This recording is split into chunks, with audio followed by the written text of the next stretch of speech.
போதைப் பொருள் வழக்கில் நடிகர் கிருஷ்ணாவின் அளிக்கப்பட்ட குறுஞ்செய்திகள் மீட்கப்பட்டு விசாரணை நடத்தப்பட்டு வருகிறது. அண்மை செய்தியாக பார்த்து வருகிறோம். கூடுதல் விவரங்களோடு செய்தியாளர் செல்வசூரியன் இணைகிறார்.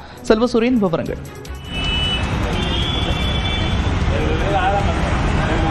போதைப்பொருள் பயன்படுத்தியதாக நடிகர் கிருஷ்ணா தற்போது 1000 விளக்கு காவல் நிலையத்தில் ஆஜராகியிருக்கிறார். நம்ம இப்போ 1000 விளக்கு காவல் நிலையத்தில் தான் இருக்கோம். அந்த காவல் நிலையத்தில் தான் தற்போது நேற்றிலிருந்து நடிகர் கிருஷ்ணாவிடம் இந்த விசாரணை என்பது சென்று கொண்டிருக்கிறது. தற்போதைய நமக்கு அண்மையில் கிடைத்திருக்கக்கூடிய அப்டேட் என்னவென்றால், நடிகர் கிருஷ்ணாவின் அந்த வாட்ஸ்அப் சாட்டுகளை காவல்துறையினர் கைப்பற்றியிருக்கிறார்கள். அந்த உரையாடல்களில் அவர் நண்பரிடம் கோட்வேர்டுகளில் சில விஷயங்களை பேசியிருக்கிறார். அதே போல் 2020ஆம் ஆண்டு அவர் நண்பரிடம் இருந்த உரையாடல்களை அளித்திருப்பதாகவும் தெரிய வருகிறது. அதனையும் மீட்பதற்கான அந்த வேலை என்பது சென்று கொண்டிருக்கிறது.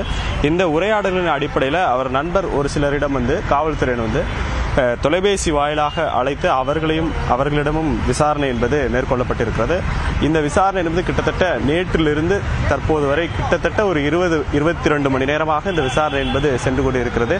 இந்த விசாரணையில் நடிகர் கிருஷ்ணாவிற்கு அந்த வேதியியல் பரிசோதனை என்பது செய்யப்பட்டது. அந்த பரிசோதனையில் அவர் ட்ரக் எடுக்கலை அப்படின்ற மாதிரியான ஒரு நெகட்டிவ் என்பது கிடைத்திருக்கிறார். அதே போல அவர் பெசன்ட் நகரில் இருக்கக்கூடிய அவருடைய இல்லத்திலும் காவல்துறையினர் சோதனை நடத்தினார்கள். அதிலும் கூட எந்தவித போதைப் பொருளும் சிக்கவில்லை. தற்போது வரை ஒரு 22 மணி நேரத்திற்கு மேலாக இந்த விசாரணை என்பது சென்று கொண்டிருக்கக்கூடிய நிலையில் தற்போது காவல்துறையினர் இந்த வாட்ஸ்அப் சாட்டுகளை மையமாக வைத்து விசாரணை செய்து வருகின்றனர். நன்றா.